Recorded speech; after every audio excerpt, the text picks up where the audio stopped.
Hey family, good morning. It's Tasha, Mama Bear Prepping, and welcome to the channel. Welcome back to the channel. If you're new to the channel, welcome. We're gonna get right into it. This is gonna be a little bit of a different topic. I am on the road. We are on the road today. We came south, had to go to a class, a course for hubby. We're just down here for the day, and then we're gonna head back. But, the topic of today is basically, our humanity is going to be tested. And how do you prepare for that? How does that tie into preparedness?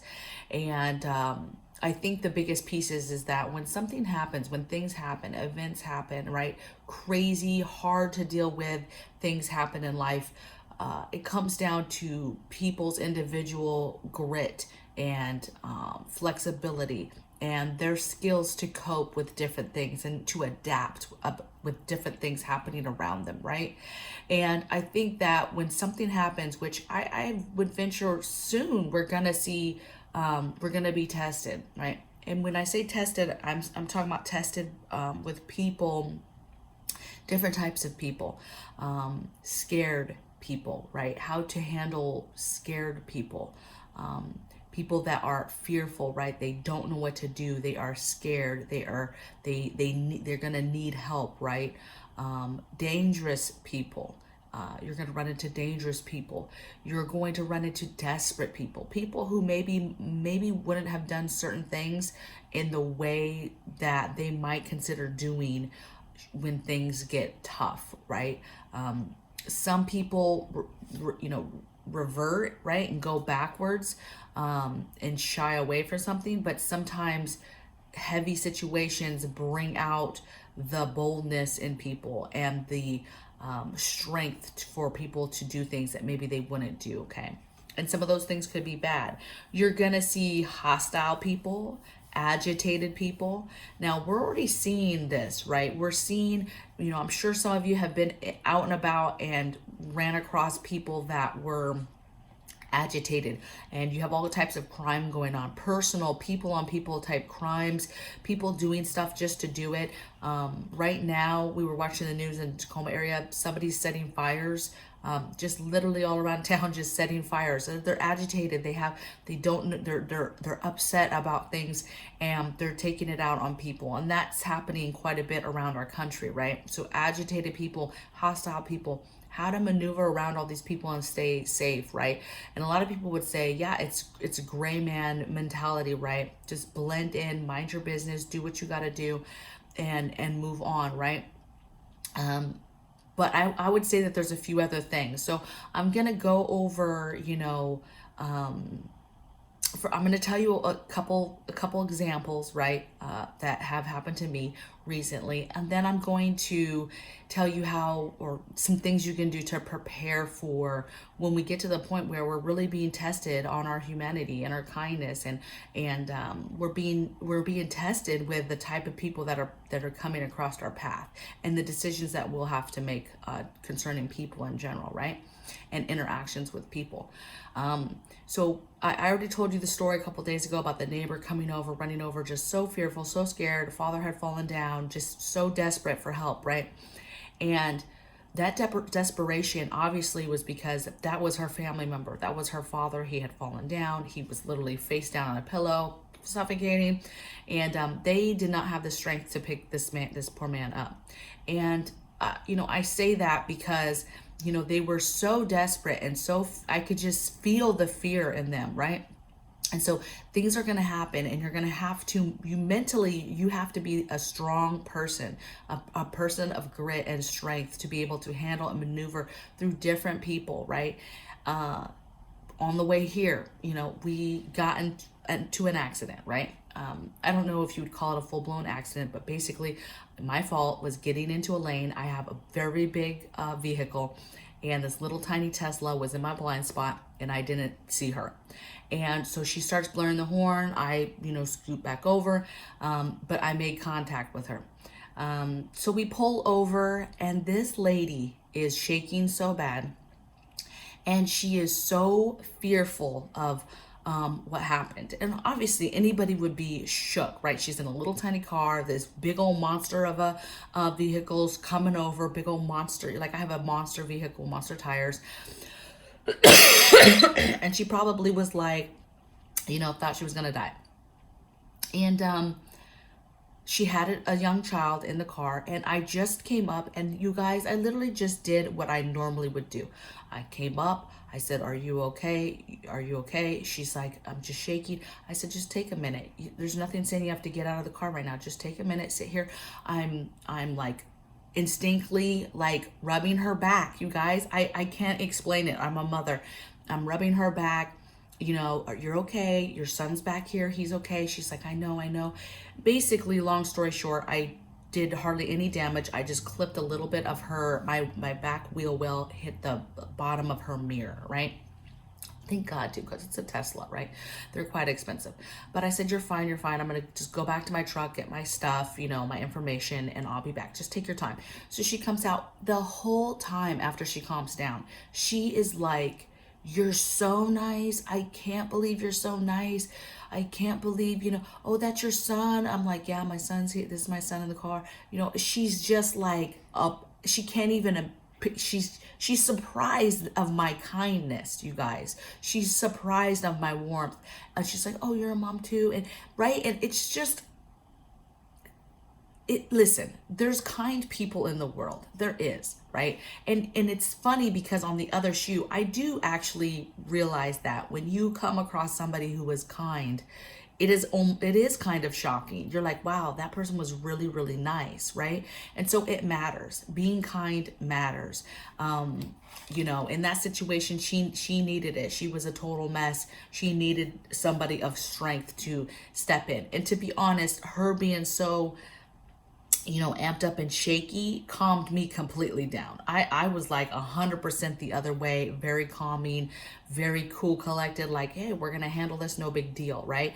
And who knows how I would have been if she wouldn't have been like that, or if she would have been a hostile person, or somebody who was agitated and angry and wanted to like cuss me out and be aggressive towards me. They would have got a whole different reaction from me. But it's just crazy. So you're going to come across, it's going to be hard for you to determine how do you deal with somebody who is scared and fearful and doesn't know what to do. I mean, I had to kind of talk her through, and she was older. It wasn't, maybe it was her first accident, but she was just so shook that she couldn't even really think through the process of just the basics that we needed to do, right? It was definitely me carrying the whole conversation and saying, okay, we're going to do this, take a picture of this, right? And so you're just going to have to navigate. It's the same thing of an angry person or a dangerous person, and being able to decipher that and decipher what to do to keep yourself safe, okay? And to navigate through these different types of people. And there's a lot of people, I'm going to tell you, in the world that don't know how to navigate and adapt to different personalities and different people and diversity. And people that know how to do that are going to get further, right? Military folks, for example, we're forced to live with all types of different people and diversity. And so because of that, those people are naturally going to get a little bit further. They learn certain skills that help them, people skills that help them excuse me, how to navigate through those different types of people and problems, okay? So how do you prepare for this? And what does it have to do with preparedness? Well, it has everything to do with preparedness, because if you don't have grit and strength and know how to navigate through different types of people, it could be devastating, right? It could have very adverse effects on you and your family and what happens to you guys. Okay, so how to prepare. So these are my notes on what I put down, you guys. I said, now's the time to concentrate on your home, right? Get your home in order, organize, inventory, food, water, heat, and meds. Those are the things that you need to concentrate on. If I had to tell you anything, your food, your water, your heat, because the majority of this country right now it's winter time and heat is the problem. And that needs to be thought through in case we lose the grid. So water, food, heat, and meds. You need to get this stuff in order now, okay? Get your house in order, get fortified, keep pushing forward with what you're doing, right? I know that it's overwhelming. I know that it's stressful, but it's not the time to stop. It's the time to continue to push forward. The next thing I have is be kind, but do that in a way of strength, right? Kindness is not weakness. You don't want to come across like, I'm just being kind to everybody because that's what I was taught to do, and then you look like a soft target. So it's hard for me to explain, but be kind in strength, though. Okay, together they work together. Okay. Next thing I have is read your Bible and talk to God. I talk to God all the time. It's crazy because we pray before we travel. I prayed before that. We got in the accident, and then afterwards I was like, dang, we just prayed, right? That's like my first thought was like, man, God, I prayed. But then I was like, dang, God, thank you, because it was minimal, right? I barely clipped her. There was no damage to my car whatsoever, not a dent, not anything. There was a smudge of a little bit of her paint, barely a little bit of her paint that just came right off with my fingers, okay? So God did have his hands on our vehicle, on us, as he always does, okay? And so talk to him, pray to him, ask for guidance, right? I ask for guidance all the time. A lot of things that I do. Now, I will tell you one thing that irritates me. When I have subscribers who will be like, this is too much fear, you need to just trust in God. God has the wheel. It's God, God, God. Yes, God, it is him. He's on the throne. This is him, right? But there's so many examples in the Bible of him telling his people to prepare. And if you think for a minute that I just pull this stuff out of my neck, to talk about, oftentimes I get stuff directly from him. I ask for guidance and he tells me. Some stuff I ask for and he does is crickets. He doesn't answer me at all. Like I was asking where we should go, and I'm not getting anything from him. And then I realize maybe I'm not supposed to go anywhere. We're supposed to stay here, you guys, in Washington State, okay? And so sometimes, he's going to do what he wants to do, okay? So trust in God, right? Absolutely. Trust that he will take care of you and take you through it, but prepare, okay? Don't be naive and just not do anything. Like, how dare you not carry some of the load, right? And responsibility of taking care of your family. Excuse me. So I would say do both. Walk with God, be with God, talk with him, ask for guidance, but prepare, okay? I'm not saying to do that in a way of fear or anything like that, but it all kind of goes together, okay?